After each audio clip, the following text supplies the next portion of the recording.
இன்றைய ஈராக்கின் பசுமையான திண்டுகளில் ஆயிரக்கணக்கான ஆண்டுகள் முன்பு மனித வரலாற்றின் முதல் நாகரீகம் மலர்ந்தது. அதுதான் சுமேரிய நாகரிகம்.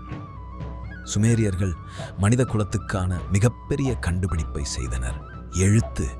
அவர்கள் களிமண் தகடுகளில் கம்பியால் செதுக்கி எழுதினர். அந்த எழுத்தை கியூனிஃபார்ம் என அழைத்தனர். இதுதான் உலகின் முதல் எழுத்து வடிவம். இந்த எழுத்துக்கள் மூலம் அவர்கள் வணிகப் பதிவுகள், சட்டங்கள், கதைகள் அனைத்தையும் பதிவு செய்தனர்.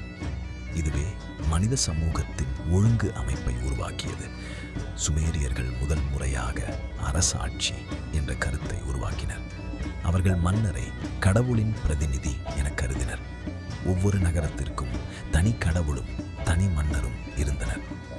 அவர்கள் நீர்ப்பாசனத்திலும், விவசாயத்திலும், கணிதத்திலும், நட்சத்திர ஆய்விலும் வல்லுநர்களாக இருந்தனர். நாம் இன்று பயன்படுத்தும் பல அறிவியல் அடித்தளங்கள் சுமேரியர்களின் பங்களிப்பு.